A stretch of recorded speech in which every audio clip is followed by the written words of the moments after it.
እግዚአብሔር አብዩ ሃሌሉያ ህዋተይ እግዚአብሔር መዝሙር ገይሩ ባሪኹና ሃሌሉያ ሃሌሉያ ሕጂ ሓደ ቃል አምላክ ክንብብ ኣብ ያዕቆብ 5:13 ዘሎ ኣብ ማእከልኩም ሓሰረ መከራ ፀገበ ኣሎ ይጸሊ ሕጉስ ኣሎ ይዘምር ሃሌሉያ ሎም ዝተሓጎተን ተሎ ይዘምር ዝጠበቦን ተሎ ሎማንቲ ሃሌሉያ ተንበርኪኹና በቡ ይጸሊ ሃሌሉያ ንሕና ኻል እግዚአብሔር አምላኽና ጌና ክንዝምሪና ጌና እግዚአብሔር አምላኽና ክንዘለሉ ኢና ምክንያቱ ስለዝግብኦ ንሱ ዓብ ስለዝኾነ ንሱ ላዕሊ ጅግና ስለዝኾነ ሃሌሉያ ንሱ ሃሌሉያ ንፋሳት ማያ ዝእዘዝዎ ሰማይን ምድርን ደው ዘበለ ሃሌሉያ ሕጂውን ክንዝምሪና ልዕል ክነብሎይና ሃሌሉያ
ሚዞ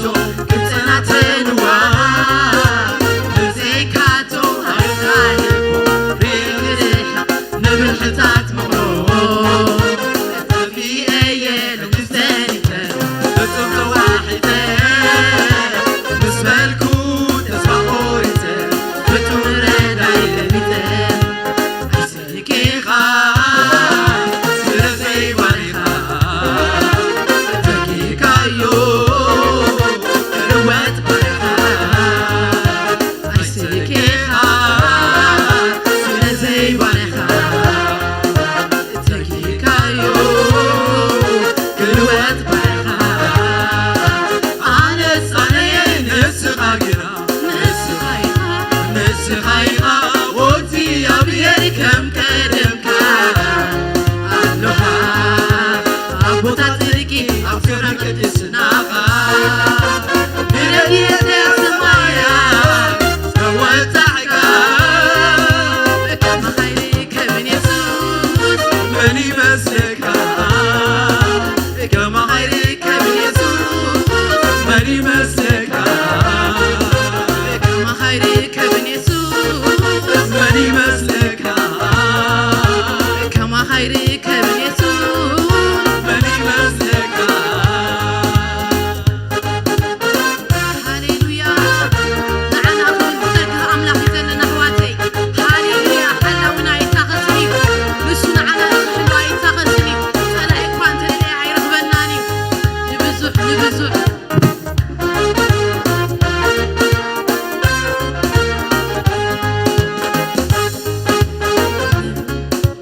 ንብዙ ብሒደት ዘሕለፍክዎ መበል ገዛ ይዛዓል ዘሰብን ልዑል ከም እንስሳ ባርየ ይለውጥ ክጸልም ምፍጣር ኣፅዋር ዋዲዱ ክብሪ ክሰርሕ ዝጸንሐ ስገደለይ ናበለ ብምፍርራሕ ቀዳማይ ኪያ ናሓሶት ኣቡዋ ንብዙ ብሒደት ዘሕለፍክዎ መበል ገዛ ይዛዓል ዘሰብን ልዑል ከም እንስሳ ባርየ ይለውጥ ክጸልም ምፍጣር ኣፅዋር ዋዲዱ ክብሪ ክሰርሕ ዝጸንሐ ስገደለይ ናበለ ብምፍርራሕ ቀዳማይ ኪያ ናሓሶት ኣቡዋ ኣይሰኪኻን ስለዘይባሪኻ ተኪካዮ ልወት ባሪኻ ኣይሰኪኻን ስለዘይባሪኻ ተኪካዮ ልወት ባሪኻ ኣነስ ኣነየ ንስኻ ጌራ ንስኻ ኢኻ ወቅቲ ኣብሔር ከም ቀደምካ ኣሎኻ ኣቦታት ጽድቂ ኣብ ክብረ ቅድስናኻ ብረድኤተ ሰማያት ዝተወጣሕካ ከም ኃይሊ ከምን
እግዚአብሔር ይመስገን ኢየሱስ ጎይታዬ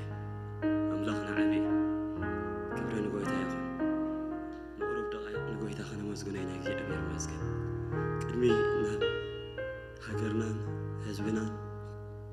قدم مصلينا نغويتا خنا مسكونينا እግዚአብሔር ባረኽ እግዚአብሔር ዓቢ ስለዝኾነ ክብሪ ንጎይታ ይኹን ንህይወትና ዝጥንቀቕላ ክሳዕ መወዳእታ ድማ ዘፍቀራ ጎይታ ስሙ በረኽ ይኹን ሃሌሉያ እቲ ንዓታተን ዝሃበና ኣቦይ ካብ ኩሉ ይዓቢ እሞ ካብ ኢድ ኣቦይ እውን ዝመንዝዐን የልቦን ተባሂሉ ተጻሒፉሉ ሃሌሉያ እግዚአብሔር ክሳዕ ክንድዚ እዩ ዝሓልየልና ሃሌሉያ ሃሌሉያ ክብሪ ንስሙ ይኹን እግዚአብሔር ሃሌሉያ ስምካ ብሩኽ ጎይታ ሕያዋይ ኣቦ ሕያዋይ ጓሳ እግዚአብሔር ምእንቲ ኣባጊዕካ እግዚአብሔር ነፍስኻ እትሕልፍ ጎይታ ኢየሱስ ስምካ ብሩኽ ሃሌሉያ ሃሌሉያ ስምካ ብሩኽ እግዚአብሔር ልዕል ነብለካ ጎይታ ንስኻ ኣዚኻ ዓቢ ስለዝኾንካ ሃሌሉያ ሃሌሉያ ክብሪ ንስምካ ይኹን እግዚአብሔር ስኻ እግዚአብሔር ኣኼባና ሕብረትና ትፈቱ ናትና ጽቡቕና ናትና ደሓን ትፈቱ ጎይታ ናትና እግዚአብሔር መፈጸምታ እትፈቱ ብሩህ መጻኢ ኣብ ህይወትና ዘቐመጥካ ጎይታ ነመስግነካ ኣለና እግዚአብሔር ክብሪ ነምጻልካ ኣለና እግዚአብሔር ሃሌሉያ ሃሌሉያ ኣዋቴን ቁርብ ደቃይቕ ከነመስግነና እግዚአብሔር መስገን ጎይታ ንነፍስና ከረስርሶ ጸኒሕ ብና የምልኾ መንፈስ እግዚአብሔር ባረኽ ንነፍስና ከሕልሶ ጸኒሕ እግዚአብሔር መስገን ሕያዋይ ጓሳ ሕያዋይ ኣቦይ ሃሌሉያ ሃሌሉያ መፈንጠራ ተበቲኹ ንሕና እውን ኣምሊጥና ኢና እግዚአብሔር መስገን ሃሌሉያ እግዚአብሔር ስምካ በረኽ ነመስግነካ ክብሪ ድማ ነምጻልካ ጎይታ ልዕል ነብለካ ንስምካ እግዚአብሔር ንባርኾ እግዚአብሔር ንስኻ ኣዚኻ ልዕል ስለዝኾንካ እግዚአብሔር ኣዚኻ እግዚአብሔር ዓቢ ስለዝኾንካ ሰናይና ትደሊ ጽቡቕና ትደሊ ቅልጽም እግዚአብሔር ንመን ተጋሂዳትሉ ተባይ ተጻሒፉሉ ሃሌሉያ ቅልጽምካ እግዚአብሔር ብወድኻ ብክርስቶስ ንህይወትና ዝጋሃድካልና ጎይታ ክብሪ ነምጻልካ ኣለና ጎይታ ሃሌሉያ ሃሌሉያ ስምካ ብሩኽ ጎይታ نعبي لنا نسمك እግዚአብሔር نقرب دقائق أحواتي نقول تخنا مسكونينا صبوا جرنا እግዚአብሔር مسكن بخنياتو أخيبانا أخيبا قويتا سلازخونا خبرنا قويتا يخون أخيبا نعو سلازخونا እግዚአብሔር مسكن منشينا أخيبانا ون دومو سلازخونا خبرنا قويتا يخون هاليلويا سلازي سكبو مسكنا كنافر እግዚአብሔር كنسوا علينا እግዚአብሔር مسكن هاليلويا هاليلويا سمكا بروخي قويتا هاليلويا نمتالك هالنا قويتا سمكا بروخي نجي أبيرك على كم زيلك أبير مسكر نزي مسكرنا من أمنا إلو قلتم إكسي أبير نمن تقهدت له أبكنيو كم جنفرن كم تي كاب نقط مدري زوات سورن أبجبا ملك عن وك أبن أين ورن مسرع أنا يو زبك تريت أين ورن نعق بسبب دربين يو بعل سقاي بحمام لودي كمتي أبكن مي قط زقول ببلو سب التواردي نحنا ونقلقوا أيقوا أصرنا بحكي نسو نحمامنا تورا نسقينا خاء أم نفسو تعنو نحنا كنا كم التوقع عن بك شابير كم التقصفن كم التواردن جرنا أقوا أصرنا نسو كنا بسري قبلنا قصلة بسري أبسانا دما تخطكته نسو نحنا سلام مأنتي كنركب مقطعتينا بوردة نحنا ون بسمبراتو حاوناك شابير مسكن هاليلويا قويتانا تصبقنا زدل قويتاي هاليلويا نحنا مأنتان سلام كنركب مقطعتي زوسد قويتاي هاليلويا نفسو مأنتي أباقعو إلو زحلف قويتاي هاليلويا نسو حياواي قواساي هاليلويا هاليلويا كبرنا عخا قويتا كبرنا عخا قويتا كبرنا عخا قويتا هاليلويا هاليلويا يسوس هاليلويا هاليلويا أبو هاليلويا هاليلويا هاليلويا هاليلويا كبرنا عخا قويتا صعب سلازغونك نقول حمامنا تتصور نقول لك شابير شكرنا تتصور نقول لك شابير ناتنا رديت ترد لنا قويتا خبرنا عخايخون قويتا نمسكنك بذا معلت زياون قويتا إذا أخي باز خبا سلازغونا تمسكن قويتا ننفسنا سلة تنقق الله زلخا بهوت دويلنا لنا قويتا جابير أملاخي ننفسنا جابير أمعالتي نمعالتي جابير سلة تنقق الله حلوغا سلة زبزح قويتا جابير نفسنا بهوت تريف الله متمسكن قويتا هاللويا كبرنا عخا يخون هاللويا جابير مسكن يسوس قويتا سلا حزبنا سلا مدرنا كنصلينا جابير مسكن أملاخنا عبس سلا زخونه هاللويا دلايو زغبر قويتا سلا زخونه هاللويا مدريون بملئتا ناتو سلا زخونه هاللويا سلازي سنزا نيشتي هاجر سلازا نيشتي أبكنمك جابير دما أزيا نيشتي زخونه مدري كنصلينا جابير مسكن مدري بملئتا ناتو سلا زخونه هاللويا نخبرو سلازي فترة نخبرو سمايات أصنعوا سلازولو بقالك جابير نسماي أصنعوا سلازولو هاللويا أملاخنا بسم يسوس سلازا مدرتي أو نسأل لنا قويتا جابير تقبلك أبتا مدرتي عبس سلازخونه هاللويا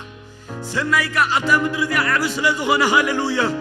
محرتك أبتا مدرتي عبس سلازخونه قويتا هاللويا أقدمنا نمسكنك هالنا أقدمنا نباركك هالنا قويتا هاللويا أخواتي جابير محرت أبتا مدرتي عبي هاللويا نيك جابير محرت نزل عالم سلازخونه أبتا مدرتي محرتو عزيو عبي هاللويا أبتثبتي نيك جابير محرت عزيو عبي هاللويا عبي هاللويا سلازي جابير أملاخنا نلمنك هالنا بزا معالتزيا قويتا سلتا مدرتي أك جابير محرتك سلتا بزا حلا قويتا ناتكا تصبق سلتا بزا حلا قويتا نتثبت دما سلتا تقعو قويتا جابير لب نفسه كيفك جابير أبتا مدرتي أنزلو كنا أبسدت نزلو قويتا سبابيركا نعخا نقلكا زئزز حزبي سلة قبره نمسكنك هلنا قويتا جابير أبتثبتي سلة خبر قويتا نمسكنك هلنا قويتا أبتثبتي سلة توتحك جابير أملاخي أبتثبتي نسخة دميقا سلة الرأي قويتا نمسكنك هلنا قويتا بحيال قلتمك جابير أبوي بحيال قلتم نهزبغا سلة خبركا أبلع إسرائيل سلة خبركا لمول إذا حيال قلتم زيك جابير أي تلوطن هاللويا أبتمنا ولمو أي تلوطن هاللويا قويتا نمسكنك هلنا خبرنا مسألك هلنا جابير ولد بمولك جابير نبغى مملاس لازخون له تمسكن من سياسنا جابير نبغى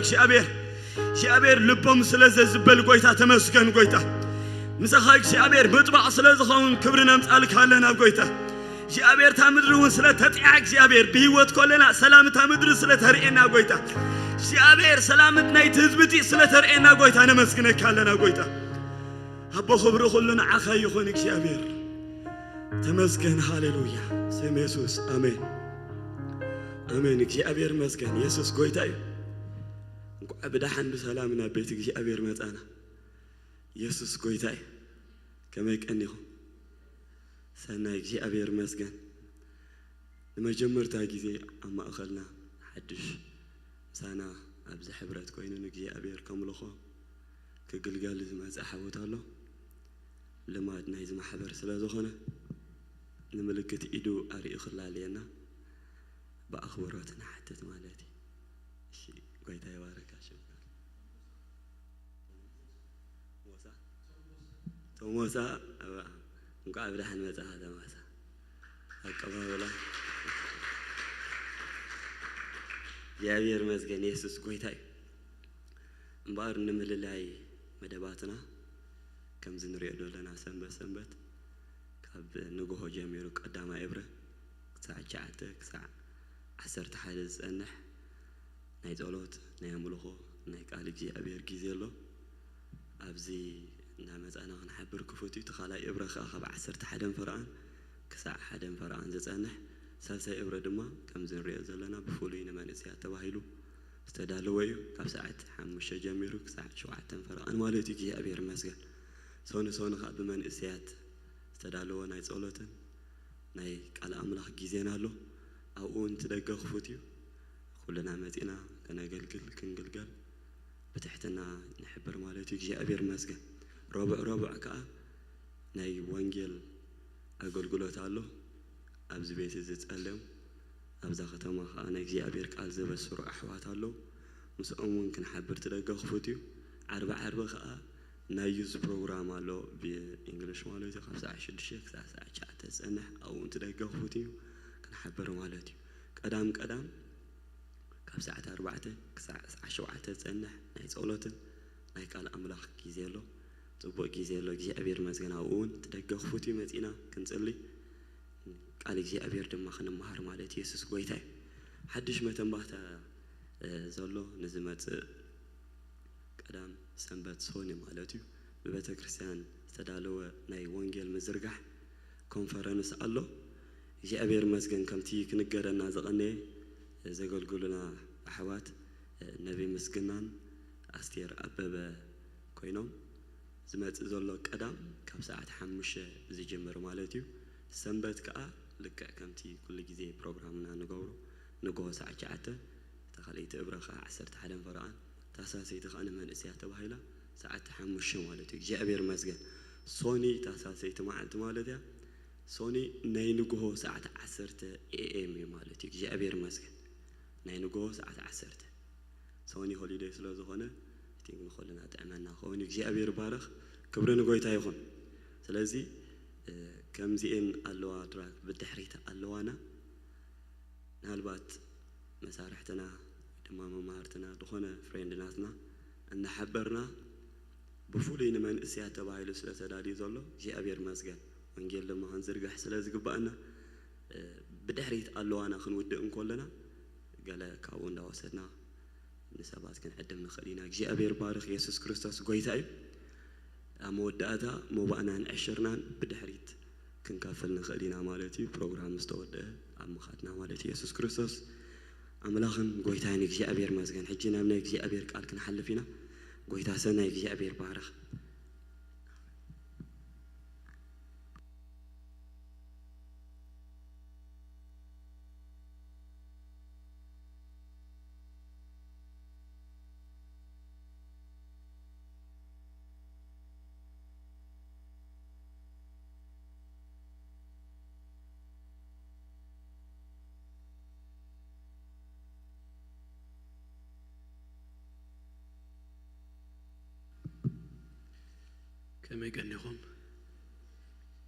كما يقنيهم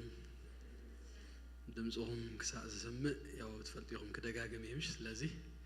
تسمعون صبو إغزيابير يبارك كما يقنيهم جي صبو إغزيابير مسجن كبرنا عملاخنا يخون قعدان مساخهم كمن دقنا إغزيابير استمسكن يخون كبرنا عملاخنا يخون كمتي تنقرنا كنقرنا ونزغني أبزور حزي بزعبا وانجيل زتكورة كنصلي كنصوم كانيناينا كمون دمان داوز أنا وانجيل كننقر كنمسكر إغزيابير مسجن تمالي دحر بروجرام كلاتنا وزينا وانجيل نقرنا إغزيابير مسجن عبتي سب في الليل ما سبنا مالتي وابزركبو إيرياتات الناس إن قدمنا نيرنا إغزيابير مسجن قويتها دما راديو الناس صبوك زي نيرنا تانكيو كدونا إغزيابير بارخ لو من نقولون أبتغلتيو برنامجات دحر مدب قدامين كلاين إبرة كلاتنا ناوز أنا بوجرنا نبجزنا ندخلنا ونجيلنا نقرنا إنا وإلنا إغزيابير مسجن سلازي نأخذكمون كما يعملت لهم مال سلازي يهتر أبلا حد سيرك على ملاك كنرينا مو بدهريو كلاتنا ونجيل وزينا نسبات كن قدم كن نقرينا إغزيابير أملاك استمسجن يخون يسوس قويتاي نقري قبانا يمشاكي وزي حلافينتنا ينفس وكفنا لو منقو دما بلو منيرة بفلاي دما بزسمون زي أرجان سخمان كنو سخلو كم زقبا الناس بدأ أمز الزخاخر حزن أقات أمي أبزا كتمانا تفتسيمو سميهم يخم كل غاتكم كل زيناتاتون دما نيرو حدا حاونا أبزا كتمازيا بسب تغطيلوس حليفو تزحزن بارت دما مليسو دما لبخا دسبرسي كندزي عشاحيت كيلومترات مايلز مصيناسي كاب كندي كوينات كاب كندي سدت كاب كندي نغرات وصينا مصيناسي ابزي ادماس نحددنا خمو كنغبابر كلوسي فري لبخا دسبر ساد فري ساد هنا زينا نا كلاتنا سي كنكح كنصلي دحري قدم زتوسنا عمتات على 10 عمتات بلغون بزو كم وينت زيناتات سنسمن يرنا لك خمسي لك استفصمت عينت سكلته ثلاثه انسيدنس نيرو ريمبر نصوم نصلي نيرنا بلاي دما استوسنه غزيات سي ايسمعنا نا انن نسخاتكم ننبرلو كتماسي كم زخونا يغبؤني كلات ناس كنقح كنصلي يغبانا እግዚአብሔር ይመስገንና حنتي ምናልባት ወስخ ደብላ ድማ አንተ ይስተ ዝረሳናያ እዚአ ሮቦ ሐሙስ አርቢ ጾምን ጸሎትን አሉ ጾምን ጸሎትን ድማ ንወንጌል ተተኮረ ዘኸምዛ አይነት ነገር ከይብል ኩሉ ሰብሲ ናብ ደህነት ከመጽመታን ናይ ንስሐ መንፈስ አብዛ ከተማ እዚያ ከፈስስ መታን ንጽልየሉ ንጾመሉ ገጽ እግዚአብሔር ንደልየሉ ጊዜ ይሞ ሁላትኩም ሲ አብዚያ ይበራታኩም ናይ ንግሆ ሰዓት 5 ብዙ ማአቲና ክንጽሊ ናይ ህብረት ጸሎት ቅድም ናብ ትምርት ዲዩ ናብ ስራሕ መወፋርና ካብ ሰዓት 5 ክሳብ ሰዓት 7 ናይ ምሸት ድማ ሰዓት 6 ኣብዚ ቦታ እና መጻና ክንጽሊና ስለዚህ በዘን ማዓልታት ዚያን ድማ ኩላትና ክንነቀህ ኢንካሬጅ ገብረኩም እግዚአብሔር ይመስገን ክብረና አምላክና ይሁን ኢየሱስ ጎይታዩ ኢየሱስ ጎይታዩ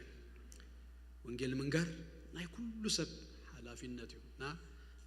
በዚህ ነገር እዚ ንንቃህ ክብለኩም ይፈቱ እግዚአብሔር ይመስገን እጅ በቀጥታ ናብቲ ቃል እግዚአብሔር ክንከይድ ለማዓልት very basic ደሆነ in fact አብ ወደ መዝሙር ወይ ትምርት ቤት ክትማሃሩ ከለኹም ሲ ተማሃሩዎ አይነት ነገራት አሁኤ ገለ ነገራት ክንሪ ማለት very basic በዛባ ወንጌል ሓደ ነገር ክንሪና በዛባ ምዝርጋህ ወንጌል ካብታ ምዝርጋህ ወንጌል ድማ ሓንቲ አርስት ከመዘዝ የሞ ካብዛ አርስት እዚኣ ገለ ነጥብታት ክንሪናና ተበዚህን ከገድፈኔ ተኺሉና ድማ ሰዓት ከኸይድ ግን ወጪና መታን ክንምስክር እቲ ጊዜ ክንጥቀመሉ መታን ነውህ ከኸይድ ግን አይደልኔ ንምንታይ ወንጌል ንዝርግህ ዝብልያታ አረስተይ ንምንታይ ወንጌል ንዝርግህ ዋይ እንታይና ወንጌል ንዝርግህ ንምንታይና ንሰብኽ ሎም ንጎብል ነይረና ኩሉ ሰብ ወንጌል ምዝርጋህ ኃላፊነት ከም ዘለው ወፈልጥዩ ደይፈልጥ የለን ኩላትና ቅድም 2000 ዓመት ኣብ ኢየሩሳሌም ዝተጀመረ ወንጌል ሲ ሓደ እንዳብጽሐሉ ጀነሬሽን ቱ ጀነሬሽን ቢሉዩ ናብ ነፍስ ወከፍና መጽዩ ስለዚህ ርዝርዱ ነገር ግን ከምዛ አይነት ምዝኽካር ደልዮን ምንታዩ አርጀንስ መታን ክንወስኸሉ ቁርብሲ ካብቲ ኖርማል አካይድ አሰጀ ሓደ ነገር ከነግረኩም ሓደ ቆልዓ አብዛ መንገዲ ናብ መኪና መንገድ እንተዛአቱሞ ዳህራይ አንተ መኪና ድማ በፍጥነት ካብላል እንተ ተመጽእ ሄሎ ቤቢ አማኸል መንገዲ ኸደለኸሞ ናውጻ ገለገለ ዲሁም ትብሎ አለሁም ዲሁ አታ ገለልካ ብትኽእሎ ድምጽ ጨዲርካ ናውጻ ገለ መለልካ ዲፕሎማሲ የላን ናይ ቃላት ክስተ የላን ገለ ጎቲትካን መንዚኻን ያኸተውጾ ምክንያቱ ከማውት ኩሉ ሰብ ድማ ተፈልጦ ዲሁም ናበይ ክርስቶስ ተዘሂዙሲ መንገዱስ ወይ ድማ መፈጸምቱሲ መፈጸምቲ ናይ ጽቡቕ መፈጸምታ ይኮነ ስለዚህ ኣብ ከምዛ አይነት ማእኸል ንዘሎ ሰብ ሲስቂልና ክንሪዮስ አይግባአናን እዩ urgency ወሲኽናስ ናአዳአ አምልጥ ዳአ ውጻእ ዳአ ክንብሎ እዩ ዝግባአና ናብዚ ሰሙን እዚ ብፍላይ ኣብዚ ከተማ እዚ ዝኸውን ገለ ከገለውን ዘይፈልጦ ነገራት ገለና ሰማዕ ኸይድ ከሉ ዋው ክንደይ ስራሕ ይዘለና ጎይታ ረዳ ጥራይ ዝብል ነይረ ያህዋተይ አና ንስኻትኩም ናብዚ አዘለና ብጣዕሚ ኣብ ተልእኾ ኣብ ነገር ኣብ ቅድሜናን ኣብዛ ከተማ እዚ አንሲ አምላኽ ይጽብየና ኣሎ ጎይታ ጸጉ ክበናዩ እግዚአብሔር ክረዳአናዩ ወንጌልና ዝስዕር ወንጌል እዩ ስለዚህ ብዙሃት ድማ ከምንጠሉስ ብዙሃት ከምልጡ ከለው ድማ ክንሪኢና ግን ታይ ክብለኩም ደል መስለኩም እዛ አርጀንስስ ንወሰኸላ ገገለ ጊዜ ካፕታናትና ጉዳይ ሲንውጻ ካፕታናትና ነገር ሲንውጻ እምቦ ካል ነገር አሎ ካል ካባና ዛ ሐለፈሲ ከምልጥ ድግብኦ ክወጽ ዝግብኦ ከምዘሎ እንደሐሰብናሲ ክንከይድ ግን ይግባአና እዩ ኦኬ ናብዘን ነጥብታት ዜን ከአቱ እግዚአብሔር ይመስገን በጸሎት መንፈስ ለጻናህና ከምዘለዎ ናብጣል ይሐልፋለሁ ንምንታይና ወንጌል ንዘርግ ያተን ታረስትና ቀዳማይ ትእዛዝ ስለዝኾነ ሲምፕል አንሰር ይምሽ it's a commandment ትእዛዝ ወንጌል ትእዛዝ ጎይታ ነው ጎይታነ ደቀ መዛሙርት ሲ ቀቅድ ምናብ ሰማይ ምዕራጉ ዝሓቦም አብተ ለኾ እዚ ወንጌል ናብ ኩሉ ፍጥረት ከብጽሑ ንኩሉ ሰብሲ ወንጌል ክነግሩ መታን እዚ ሓላፊነት አረኪብዎም ይኸይዱ ቀድሚ ሓደ ሰብ እናሞተን ከሎ ኣብ ዓራት ናይ ዝሓልፈሉ ዘሎ ሲ ናይ መወዳእታ ሰዓታቱ ተኾይና ከድካ ክትሪኦ ወይ ገለ ከዛረበካ ገለ ነገር እንድሕር ክብለካ ቢሉስ ጆክ ዶ ገለ ይነግረካ ድዩ the most precious ዝኾነ ነገሩ ይነግረካ ምክንያቱ ናይ መወዳእታ አድሉ ናይ መወዳእታ ጊዜ ስለ ዝኾነ ጎይታ ድማ በአርሲ ቀቅድ ምናብ ሰማይ ምዕራቡ ታ ናይ መወዳእታ ዘረቡ ኣብ ወንጌላት ተደጋጊሙ እንረኽቦ ከምኡ ድማ ኣብ ግብረ ሐዋርያት ምዕራፍ 1 ዘሎ ኪዱ ወንጌል ስበኹ ኪዱ ወንጌል ንገሩ እጂ ብዙሕ ነገራት ኣሎ እንዲ ካብ ብዙሕ ተቀዳመይትን አገዳስትን ነገርን አማኒ ንቤተ ክርስቲያን እንድሕር ንምረጽ እንድሕርልና እዚያ ያ ሕይወት ወንጌል ናብ ኩሉ ፍጥረት ክነበጽሕ መታ ንሁሉ ሰብ ወንጌል ክነግር መታ እዚ ድማ ጎይታስ ትእዛዝ ይሁብና ዘብዛ ዘለኹም እኮ እንዲ አገልግሎት ገለ ዝኸደ ሰብ ምን ሳዋ ገለ ዝሓለ የለ ነሆም ጥራይ ሜሪ ተሚ ቀስቀስ እንዳበለም ዘውጹ ህጽይተ ህያብከ ከድከደ ሽም ቀይረ ያ ባይዘው ብክልት ይቆም ተሰዋ ተደለኹም ክልተ ሰለስተ ይቆም ደሃን ይቆም ከምዚ ከማይ ብክስታ ይቆም ተፈልጧ ማለት እዩ ወተሐደር እንድሕር ኮይንካስ ኪድ እንድሕር ይሉካስ እንታይ ማለት እዩ ኪድ ያምሽ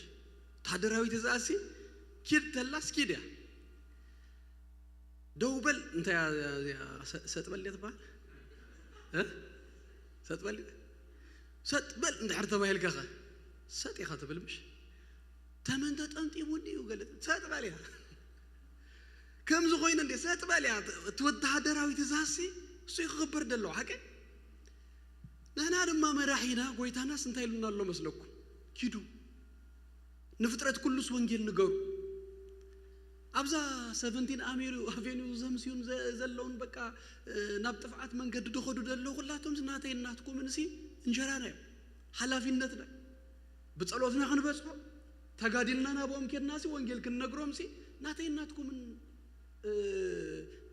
الدليو إذا دما قويتا زحابنا تأزازيو سلازي بجمريا ነገር ሲ ወንጌል መስባህ ምዝርጋህ ወንጌል ሲ ንምንታይ ንዝብል ሲ ትእዛዝ ስለዝኾነ ሲምፕል كم توتحدر مستعززة كم زي أرجو يجبرني مجمع تزازي أبقى يفتح منبر نمنتهي كما يكتعم كله قال أي بحالنيو you just simply obey تجبر تأززه قوي تعد ما كيدو يلون له سلازخن أززه ترأيو زقبا أنك قدامي كلت في الرأي كلاي دما كلاي وينجيل منقار بقلو أبي تأدل تسلازخوني it's a privilege ملأختكوا كنغرو زي توحبه نغرينا اينا اخاتكم نسي توحيبنا زلو تذكريهم مش زكيوس نوت زكيوس سوري قرنوليوس الناس أمن الناس اللي إن أملاخ زفتو زمتسوت سبينيو حدا ما قالتس ملأخ تجلي يقول ملأخ بيت قرنوليوس تراخيبوس أنت ملأخ بل كدهن متى نزن كبر أي بلون ملأخ أنت يلوه نابيو ناب بيتروس سبات لإكاس أتنا هيوت قال كنغرك متى نسي أدمو يلوه بيتروس يمسي وانجيل نجرو ملأخ كوا نجرو زي تأدل نجرينا تأدلنا زلنا قبل هوريات مرافع السرته كابوزو سلستك صح مشتلكم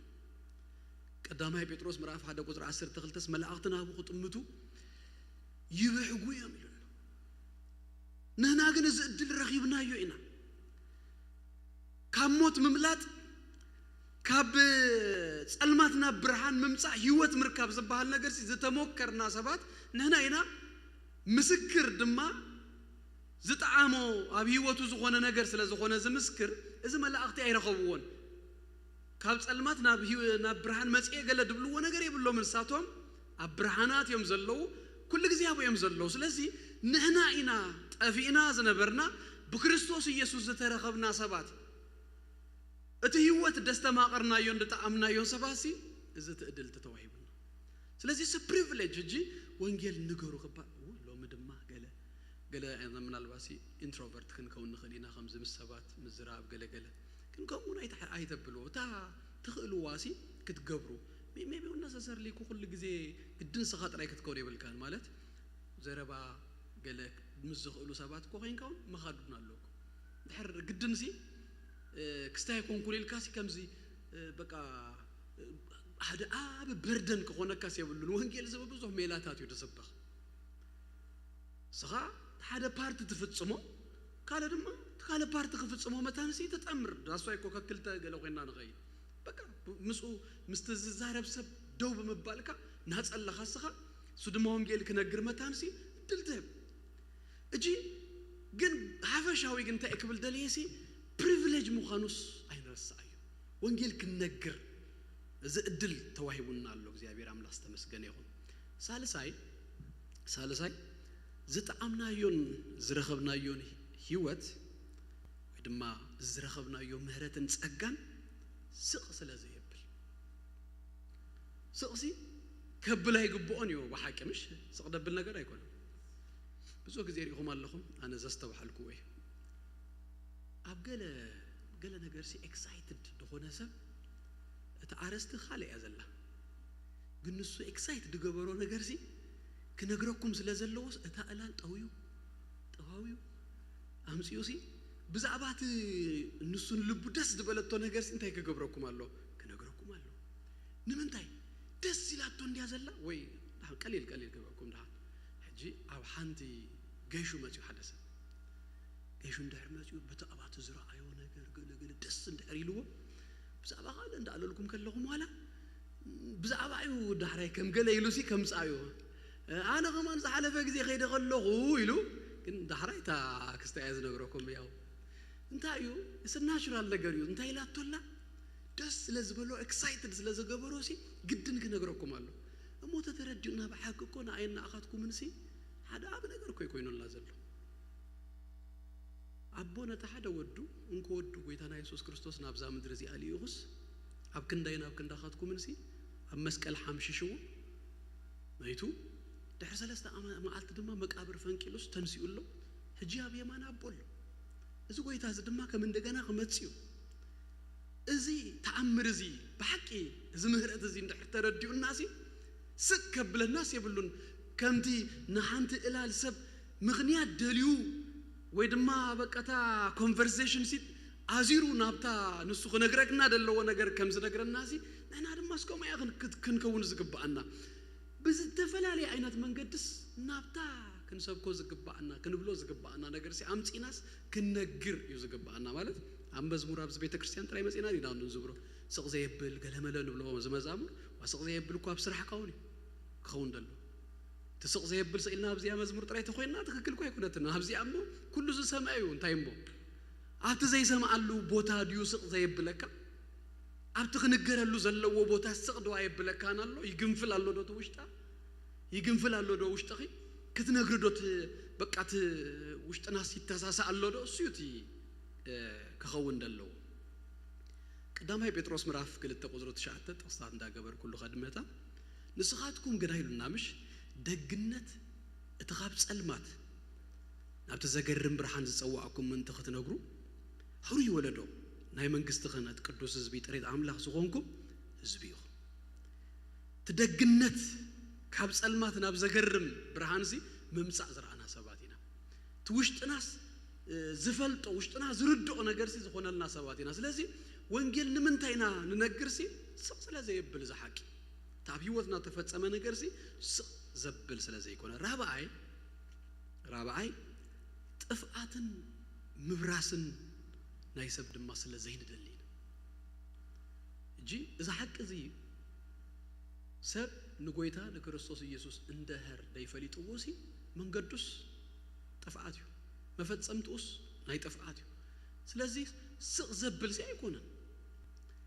ናጠፍና ራእናዮሲ ስቕ ንብለሉ ምኽንያትሲ ኣብነትሲ ይብልናን ስለዚ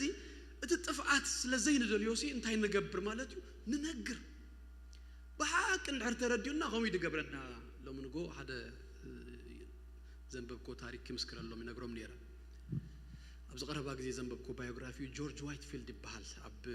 ዓዲ እንግሊዝ ነበረ ዳሕራይ ድማ ናብ ኣሜሪካ እውን ናብ ሰሜን ኣሜሪካ እንዳመፀ ቅድሚ 250 ዓመታት እዩ ወንጌል ድሰበኸ ወንጌላዊ እዩ ብዙ ሪቫይቫል ደተንስአ ሰብኣይ እዩ እና ጆርጅ ክሰብኽ ከሎ ዋይትፊልድ እናነበ እዩ ዝሰብኽ ወንጌል ክሰብኽ ከሎ ብንፍዓት እዩ ዝሰብኽና ሰባት እንታይ ኢሎሞ መስለኩም ጆርጅ ስብከትካ ጽቡቕ ነይሩ ኢሎሞ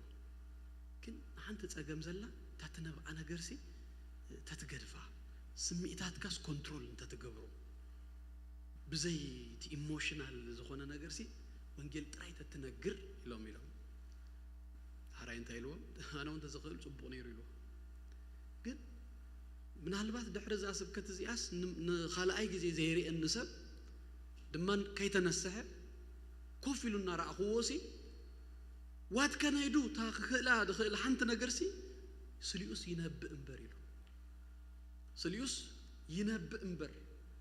ምንባዕ እንድሕር ኣብዩ ትሰብሲ ኣነ እምበር ይነብዓሉ ይበኽየሉ እምበር እጂ ሓቂ እንድሕር ተረዲኡናሲ ሰብ ክርስቶስ ኢየሱስ እንተዘየለስ መንገዱስ መወዳእቱስ መፈጸምቱስ ምብራስዩ ጥፍዓትዩ እንወትዩ ስለዚ እዚ ነገር ዝስቕ ኣይብለናን ያዋተይ ኣነ ሓደ ጊዜ በሓቂ ግን ወንጌል በሪሁሉ ድዩ ዝሰብ በሪሁላ ድዩ ዝሰብ ዝብለን ነገር ኣሎ ጎይታ ይረኽብሞ ሰባት ዳሕራይ በባ ኸይሰምዕ መማ ኸይትሰምዕ እዋ ክትሰምዕ እምበር ካብ ጥፍዓትን ካብ ሞትን ስኽድሕን እምበር ክብሉኻ ክእሉ እዮም ድኾነ ነገር ክመፅእ ክእሉ ግንሲ ተረዲዩካ ደሎ እቲ ዝኸውን ዘሎ ነገራት ናይ ኢተርኒቲ ጉዳይ ኮይ ኣብዚኣ ምድሪ እዚኣሲ ናይዛ ምድሪ እዚኣ ሕውነት ጥራይ ሓልዩካ ክትከይድ ዲኻ ትደሊ ወይስ ናይ ዘለዓለም ህውነት ዋ ልክ እኮ ወንጌል ምስ ተረዳእካ እኮ በቲ ሓደ ወገኑ ክሕጉሰካ ከሎ በቲ ሓደ ወገኑ ድማ ስለዘይጠፍኡ ሰባት እኮ ደብኪየካ ነገር እኮ ኣነ ጥራይ ዋ ካልኦትከ ደብለካ እኮ ጉዳይ እዩ ስለዚ ጥፍዓትን እቲ ምብራስን ናይ መወዳእታ መፈጸምታ እንወት ድበሃል ነገር ስለ ዘሎ ሲኦልሲ ሪልዩ ኮይ በሓቂ ዋንስ ካብዛ ምድሪ እዚኣ ተኸይድና ኬርና ኢና ወይ ምስ ጎይታ ኢና ወይ ንዘለዓለም ጥፍዓት እዩ ንዘለዓለም ካብ ጎይታ ተፈሊና ኢና ንነብር ስለዚ እዚ ነገር እዚ ስቕ ዘብል ኣይኮነን እርጀንሲ ኣብ ውሽጥኻ ወሲኹስ ክትከይዱ ድገብረካ እምበር ሰሚዑ ዶ ኣይሰምዕትን ዋ ክሰምዕ እምበር ትጋደል ክትሰምዕ እምበር ትጋደል ስለዚ እዚ እቲ ራብዓይ ምኽንያትና እዩ እንታይ ኢሉ መስለኩም ማቴዎስ ወንጌል ምዕራፍ 13 ካብ 49 ክሳብ 50 ከንብበልኩም ብመወዳእታ ዓለም ከዓ ከምኡ ክኸውን እዩ መላእኽቲ መጺኦም ነቶም ክፉኣት ካብ ማእኸል ጻድቃን ክፈልይዎም ናብ እቶን ሓዊ ድማ ክድርብይዎም እዮም ኣብኡ ብኽያትን ምሕርቃ ማስናንን ክኸውን መወዳእታስ እዚኣ ስለዚ ናይ መወዳእታ ሰብ ብጎይታ ብክርስቶስ ኢየሱስ እንተዘየለ እዚኣ ስለትፍጸምሲ ብዛዕባ ዝነገር እዝስ ግድና ክንነግሩ ስቕ ከብለና ኣይክእልን ሓደ መድሃኒት ኣብ ገዛኹም ተዝህሉ ወይ ናይ ዝኾነ ሰበልዎ ድሃን ሰብ ዝቐትል ሕማም ድማ ንኩሉ ሰብ እንዳቐተሎ በባሓደ እናርገፈው እንከሎስ እሱስ ኣብ ገዝኡስ ነቲ መድሃኒት ክሳብ ኣፍንጩ በቃ ምልእ ኣቢልዎ ንበይኑ ሂዝዎ እንተዝኸውን ከመይ ዓይነት ጨካን ሰብ እዩ ከምኡ ኢና ምሽ ንብል ናቹራሊስ ኩሉ ሰብ ከምኡ ይኽብል እሞ ኣነ ንስኻትኩም ድማ እኮ ሓጢኣት ድበሃል ንሰብ ናብ ሲኦል ዘውርድ እና ረፍረፈው እንከሎ መድሃኒቱ ኢየሱስ ግን ኣባይና ባኻትኩምን ኣሎ ነቲ ዘሎናስ ዝሓለፈ ጊዜ ብለኩም ነይረ ምሽ ጴጥሮስ እንታይ ኢሉ ነቲ ስለመሰ ሰብኣይ ነቲ ዘሎናስ ኢልዎ ምሽ ንህበካ ኢሉ ኣሎና ኢየሱስ ይሕዋተይ ንሰብሲ ካብ ሲኦል ዘድህን ኢየሱስ ኣሎና ስለዚ ስክ ንብልሲ ኣይግባአናን እዩ እታ መወዳእታ ስቕ እንድሕሪልና ዘያ ትኸውን ሓሙሻይ ድማ ንምንታይ ኢና ወንጌል ንሰብኽ ናይ ጸጋ ሰብ ዕዳ ስለ ዝኾንና እዩ እጂ ኣብ ክርስትና ምስ መጻኻ ምሽ ዕዳኻ ኩሉ ተኸፊሉልካ ነፃ ኮይንካ ዘያታ ቀዳሚት ነገር ብኻልእ ወገን ግን ድማ እንታይ ዝብሉሎ ናይ ክልተ ነገር እኮ ናይ ፍቕርን ናይ ወንጌልን ድማ ዕዳ ኣሎና ሓቂ እዚ መጽሓፍ ቅዱስ ይብለና እዩ ጳውሎስ እንታይ ኢሉ መስለኩም ኣብ ቀዳማይ ቆሮንቶስ ምዕራፍ 9 ወንጌል እንተሰይሰበኩስ ወይለይ ኢሉ ኣብ ሮሜ ምዕራፍ 1 ድማ ከምኡ ንጽርዓውያንን ንኻልኦት ኣሕዛብን ንለባማትን ንኣያሱን ዕዳ ኣሎኒ ኢሉ ናይ ምንታይ ዕዳ ወንጌል ናይ ምንጋር ዕዳ ትዘድሓኖ እትሱ ብጸጋ ብነፃ ዝረኸቦ ህይወቱ ዝለወጠ ናይ ዘለዓለም ህይወት ዝረኸበሉ ጉዳይ ሲ ንኻልኦት ድማ ናይ ምንጋር ሲ ዕዳ ኣሎኒ ናይ ነፍሲ ወከፍና ዕዳ ኣሎ ኣነ ከምዛ ዝበልኩኹም ናይ ዝሓውና ብጣዕሚ I was really upset ብጣዕሚ ጎድዮኒ ሓንቲ መዓልቲ ረኺበዮ that was the first and the last ኮይና ማለት እዩ ኣብ ሓደ ገዛ ረኺበዮ ቃል ኣምላኻው ጥቕሲ ኣንቢበሎም ጸሊና ገለና ግን ፓርቲኩላርሊ ንኡሲ ከምዚ ደሃን ኣሎንዶ ዓይነት ምሳ እምበር ወንጌል አሚን ቸርች ዴይ ትመጽእ ኣይዓድሙኻ እንዲኦም ገለ መለ ኢላ ጥራይሲ ሓሊፈ እዩ ኣወዝ ግን ላስት ዴይ ማለት እዩ እዳስ ኣሎና ይሕዋቴ ንዝረኸብናዮ ዘበለ ኩሉ ሲ እዛ ዝረኸብናያ ህይወት ክረክብ መታንሲ ክንነግሮ ክነብጽሓሉ ወንጌል ከምዚ ጳውሎስ ደጋጊሙ ዝብሎ እዳሎኒ ዝብሎስ እዳሎና ይሕዋቴ ክነብጽሕ መታን ብድሕሪኡ መሰብጻሕናሉ ትሰብ ፍቓዱ ክገብር ናቱ ጉዳይ ሙሉ መሰላለሁ ግን ንሕና ግን እታ ወንጌል ግን ክነብጽሓሉ ክንነግሮ ግን እዳ ኣሎና እዳ ዘለዎ ሰብ እንታይ ዝኸው እዳ ዘለዎ ሰብ ሲ ኣይቀስን ይምሽ ታእድኡ ክሳዕ ዝኸፍል ሲ በቃ ለይትን መዓልትን ምሽ ከምዚ ኣብዛ ኣዶም ዋላ ጆክ ዲና ገለ ክንገብር ንሰባት ወይ ገለ ምስወስ ሞርጌጅ ዳ ገለ እንዲና ንብሎ ምሽ ተጓየካ ደላ ገለ እታ እዳ ስለዘላሲ መዓልቲ ሓልያ ድማ እንታ ሞርጌጅ ተኸፈላ ወይ ናይ መኪና ዳ ናይ ገለሲ ኣይተቐየርና ያምሽ ትመጽያታ መዓልቲ on the first ተኾይና ታ first ሲ ብቐጥታ ያ ሹ ትብል ምሽ ስለዚ ነታ ኣብ ኣካውንቱ ሲ ከጽንሕ ኣለዎ እዳ ስለዘለዎ ከም ተኻለ ሰብሲ ቅስን ኣይክብልን እዩ እታ እዳስ ተብለክ ሕጅና ኣና ድማ እንዚ ጳውሎስ ዝብሎሲ እዳሎና ናይ ጸጋ እዳሎና ናይ ወንጌል እዳሎና ስለዚህ ቅስን ኢልና በቃ ነድሂነ ገሌልናስ ክንድቅስ ኣይንኽእልና ኣብዚኣ ዘለናስ እናተማመቕና ጽቡቕ ኣለና ኢልናስ ክንድቅስ የብልናን እዳሎና ኣብዛ ከተማ እዚኣ ዘለዉ ሰባት ኩሎም ወንጌል ክሳዕ ዝሰምዑስ ክንተግሕ ክንጽሊ ክንከይድ ክንጎይ ዝዳሎና ኖርማል እንድሕር ኮይኑ ሰኢልና ንረጋጋ ኣለና እንድሕር ኮይናስ something ሼክ ገብረና ኣለዎ መሊሱስ ከንቃሓና ክኽእል ኣለዎ እግዚአብሔር አምላክ ተመስገነ ይሁን ኩዴ ክልተ ነጥብታት ክውስኽሙ ሸዋተ ደው ከብለይ ሻድሻይ ድማ ንኣምላኽ ዝሕጉሶ ስለ ዝኾነ እዩ ምድሓን ወንጌል ንሰብኽ እጂ ኣብ መጽሐፍ ቅዱስ ብግልጽ ተጻሕፈልና ነገር እንተሎስ ኣምላኽ እንታይ ዶ ሕጉሶ ተይልኩም እንታይ ዶ ሕጉሶ መስለኩም ሰባት ክድህኑ ከሎ ሉቃስ ወንጌል ምዕራፍ 15 ብዛዕባ ሰለስተ ምስላይ ምሽ ይነግረና ሉቃስ 15 ብምሉ ተራቢሉ ጎይታና ኢየሱስ ክርስቶስ ሰለስተ ምስል አስተዛረበሉ እቲ ምስል አስተዛረበሉ ምክንያት ሰሓጣን ምስ ተገውት ገለ ይውል ነይሩሞ ታሪና ምንታይ እሱ ግን ሰሓጣንን ምስ ተገውት እንደኸውን ገለ ኢሎም ሲካሲሶሙ እጂ ነዚ ኸረድኦም ክብል ሰለስተ ምስላ ተራቢሉ ነጊርዎ ቀዳማይ ዝነገሮም ብዛዕባ ታዝጠፍአት በጊ ሓንቲ በጊ እንድሕር ጠፊኣቶ ሓደ ሰብ ሲልዎ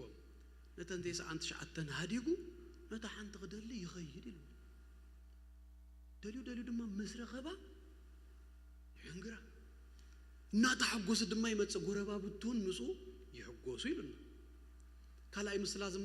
ዝነገረና ናይታ ድሪም 10 ድሪም ዘለዋ ሰበይቲ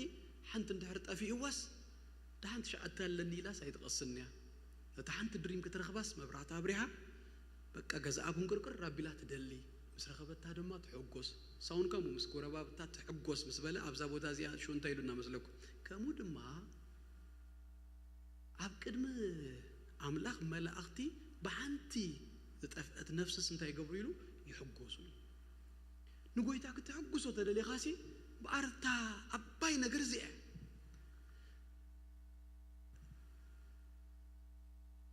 በቃ ከየድናስ ወንጌል ክንነግር ከሎና ሰብ ድማ ክንሳሕ ከሎ ክመጽእ ከሎ በዚ ምኽንያት እዚዩ ኣምላኽ ደጎስ ጎይታ እኮ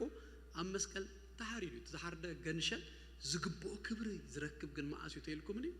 ሰብ ተተመሊሱ እንተድሒኑ ማለት እጅነና ኣብዚ ግባእ እንዲሁ ክንብል ኣለና እሱ እንዳ ቃለል እኮ ኣይኮነን ልዕል በል ገለገለ ስለዚ በልና እኮ ልዕል ድብሎ ገለ እኮ ይብሉ እሱ እኮ ዝኸበረ እዩ ግን ንኣምላክ ክንሕጉሶ ብሓቂ እንድሕር ደሊናስ ንወንጌል ኢና ክንነቅሕ ድግባአና ወንጌል ኢና ክንነግር ዝግባአና እግዚአብሔር ይመስገን ናይ መወዳእታ ሻብዓይ ቀንዲ ዕላማ መምላእ መንፈስ ቅዱስ ወንጌል ንምዝርጋይ መንፈስ ቅዱስ ተቀበልና የህዋተይ ተቀዳመይቲ ምክንያት እንታይ መስላትኩም መታን በኃይሊ ወንጌል ክንሰብኽ ምስክር ናይ ጎይታና ኢየሱስ ክርስቶስ ክንከውን ጎይታና ኢየሱስ ክርስቶስ ኣብ ግብረ ሐዋርያት ምዕራፍ 1 ቁጥር 8 ከም ኢልዎ መንፈስ ቅዱስ ናባኻትኩም ምዝወረድ ግና ኃይሊ ክትቀበሉ ኣብ ኢየሩሳሌምን ኣብ ኩላ ይሁዳን ሰማርያን ክሳብ ወሰን ምድሪ ምስክር ክትኮኑን ኢኹም መንፈስ ቅዱስ ተቀበልና ንኣና ጥራይ በቃ ኣብዚ ክንሰራሰር ዝልል ክንብል ክንሕጎስ ጥራይ ደይኮነስ በአብዩስ እዚ መንፈስ እዝስ ናይ ሚሽን መንፈስ እዩ ናይ ተልእኾ መንፈስ እዩ ክንወፅእ ወንጌል ክንነግር ምስክር ክንከውን መታንሲ ኢና ተቀበልና ስለዚ በዚ መንፈስ እዚ ታይና ክንከውን ድለው ይድግባአና የጋርና እንቀሳቀስ ክንወፅእ ምስክር ክንከውን ንኹሉ ሰብሲ ወንጌል ክንነግር ክነብጽሕ ይዝግባአና ናይ መንፈስ ቅዱስ ነገር ድማ ንርኢ ማዓስ ይመስልኩም የጋርና እንድሕር ወፅዩ እንድሕር ተንቀሳቀስና ክልተ የሕዋት ሓደ ጊዜ መፅዮም ሓደ ሕቶ ክናተከኢሎም እንታይ ኮይኑ ኢሎም በዚ ትሬን ስቴሽናት እንዳኸድናስ ወንጌል ነጊርና ኢሎም ዝደሓነ ሰብ የለን ክልቴና ግን እናተሓጎስና ገዛ ንኸይድ ኣለና ጽቡቕ ኣለና ዲዳ ወይስ ኣብ ጌጋ ኢና ደለና ኢሎም ወንጌል ነጊርካ ደኣ ኣይግድን እምበር ክትሕጎስ ናይ ግድን እምበር ክትሰራሰር ምክንያቱ ልክ ከምኡ ዓይነት ነገራት ክትገብር ከለኻ ኃይሊ መንፈስ ቅዱስ ኢኻ እናጣዓምካ ትኸይድ ናይ መንፈስ ቅዱስ ነገር እዩ ኣባኻስ ዝፈስስ ዝወርድ ኢሳይያስ 52 ቁጥር 7 እተን ወንጌል ዝነግራ ዘበስራ ሚክያሱን ተደጊሙሎ እሳተን ኣበየን ተን ኣጋረት የንሲ ኣበየን ቦታ እንይድብል ዝክሮ ዲኹም ኣበኽራን ወንጌል ድነግር ሰብ እኮ ኣበኽራን ይቦቱ ኃይል እግዚአብሔር በቃ ቅልጽም እግዚአብሔር ናይ መንፈስ ቅዱስ ነገር ኣበዩ ድርከብ ተልኩምኒ ኣብቲ ወንጌል ኣብቲ ወጸሉ ኣብቲ እንቀሳቀሰሉ ጎይታና ኢየሱስ ክርስቶስ ዝያኽብለኩም ወድ ኣብ ዮሐንስ ወንጌል ምዕራፍ 7 ነቲ ዝኣምን ሲ ካብ ከብዱ ኢሉ ሩባታት ማይ ህይወት ክውሕዝ ኢሉ ሩባታት ማይ ህይወት ሩባ ይድብል ሩባ ባህሪኡ እንታይ እዩ ድኸይድ ድፈስስ ዝንቀሳቀሱ እቋር ዝኾነ ነገር ናጨነወ ናተበላሸው ይዝኸይድ ናይ መንፈስ ቅዱስ ነገር ካባና ዝውሕዝ ግን ኣብ ሓደ ድእቆር ደይኮነስ ድኸይድ ንኹሉ እናጽገበ እናስተየ ዝኸይድ ነገር እዩ ስለዚ ዝተቀበልናዮ መንፈስ ከም ሩባ እዩ እናወሓዘ ናብ ኩሉ ኸይድ ንኹሉ ኸጽግብ ዝደሊ ነገር ኢና ተቀቢልና ውሽጥና ዘሎ ስለዚ ወንጌል ንምንታይ ኢና ንሰብኽ ዛሻባይቲ እዚያ ቀንዲ ዕላማ ምቕባል መንፈስ ቅዱስ ምምላእ ናይ መንፈስ ቅዱስ ሲ ነዚ ተልእኾ ክንፍጽም መታን ስለ ዝኾነ እግዚአብሔር ይመስገን ስለዚ ሎም መዓልቲ ብእዋኑ ብጣዕሚ ሓፂር የወድኤ ምክንያቱ ከም ዝበልኩኹም ክንከይድ ንኹላትኩም ኢንካሬጅ ገብረኩም ክንላመድ ወንጌል ወፂና ክንሰብኽ ስለዚ ብእዋኑ የወድእ ደለኹ ኣይ ኢንካሬጅ ንኹላትኩም ሲ ሓቢርና ወንጌል ክንነግር መታን ሓፂር ጸሎት ጸሊና ክንውድእና ርእስና ድናቢልና ክንጸሊና እግዚአብሔር ይመስገን መقدمي ወረቀታት ብሮሸራት ትራክትስ ኩሉ ኣብቲ ድሕሪት ተዳልዩልና ኣሎ እናተመቃቀልና ብሓደ ኮይና ክንከይድና እግዚአብሔር ይመስገን ከምታ አንተ ወይ ድማ ዝተነግረና إذا تمتزلا سلست معلتات جزء كونفرنس كلاتكم ناتسألهم بصلوت منفس كوينكم كتمتسو أبتنا يسنبت مشت رايد يكونس كأدام ديو سنبتنا ينقوديو أب كل سنة مزاحهم كتكافلوا كريج جبركم زي أبي ربارخ كنت صلي نامو بزمن فاز الدماغ كنوزينا بيتاي واركم هاليلويا يا أبير مسكن قويتاي بارا أبكر مقويتها صلينا بودما كمزي نقرأنا زمزي هموزينا يا أبير مسكن نقويتها كل من قدنا هنا ركبوينا يا أبير النفس وكفنا ونحيلو خاطقنا كم كان فرناك يا أبير يوات كفلفل نزارة وزبالة خلق قالات بمناي منفس رتعي يا أبير أم نفس وكفو سمعتي يا أبير رتع خجبر مأنتان كان مقويتها نقرب دقايق كنت صليناك يا أبير مسكن يا أبير أبونا مسكنك علنا سلازا معلت زي أتمسكن قويتها أبو بقدس قال كان نفسنا اختع تقاس لازم سخا قويتها تمسكن كتبارها برنا كتنقحناك يا أبير نوانجيل دماك يا أبير أقارنا مأنتان كسقوما يا أبير بقالك اختمرنا سلازم سخا تمسكن قويتها أبو بشميسوس حج دماك يا أبير أبكن ميخان واتسألنا قويتها أبو النفس وكافنا يا أبير كدقفنا منفسك يا أبير لنفس وكافنا كم زدلا خير كاك يا أبير بخنافرنا اختعي بسم يسوس إذا مشيت إذا أخذتك أملا قويتا بسم يسوس يتسأل الله قويتا أبو أم نفس وكافنا يا أبير ناي مدحاني هيوات قويتا بسم يسوس كروسوسم كفلفل بزا مشيت إذا يتسأل الله قويتا أب إن زاربهم زبالة كلهم سمعتك يا أبير إذا مدحان إذا منفس إذا أبير رتع خجبر نتسأل لنا قويتا إنه كم قالك نزمر باب ندربي لنا تباهي لكم تتحفى قويتا أبو نفسه كافنا يا أبير إذا نهيوت مدحان زخانة نايوانجل بسرات بزا مشت إذا أبير أبزا ختما زيا بسم يسوس ندربي لنا قويتا أبو بسم يسوس نفسه كافنا مقفاف كخون قويتا نفسه كافنا يا أبير عملاقي بسم يسوس هيوت كواحد بزا مشت إذا أبو بسم يسوس يتسأل الله قويتين أملاخي أبو بسم يسوس منفس كان نفسه كفنا خدق فنا قويتا شابير كتب عنك شابير منفس كان قويتا أبو بسم يسوس كريستوس أب إنا زاربهم زبالة كلهم شابير أبو موجوسن شابير أملاخي رزنة أنا منفس كان كنركب بسم يسوس يتسأل الله قويتا أبو بسم يسوس كله حيرت ألمات زبالة دماغ شابير بسم كاس تأثر يخون قويتا شابير كل كال زبالة كله ببزح نجر زواج أزبالة كله استأثر يخون بسم يسوس إنه أمدر إذا أسركمو أبسمايون أسوري تبعي تتحف له بسم يسوس تأثر يخون بلا لنا قويتا أبو أكن منا وطي خايك شابير بسم يسوس شابير لب نفس وكف سمعتك شابير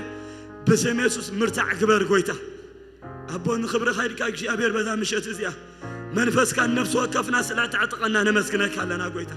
نستخا نبزد لك يا منفسك نعخبه نبز بلاك شابير نقدر ناخذ مرحن بسم يسوس يتسأل الله قويتا أبو بسم يسوس سلازا مشيت زي أبو تمسكن سلا تردأنا سلا تدقفنا قويتا بزا مشيت زي النفس وكفنا سلا به زبلنا قويتا سلا نحقوس قويتا موتن تنسعين سلا نوري قويتا أبو نمسكنك لنا شابير أملاخنا كبر خلنا عخايخون بسلام كيلو بسم يسوس آمين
كلهم فطرة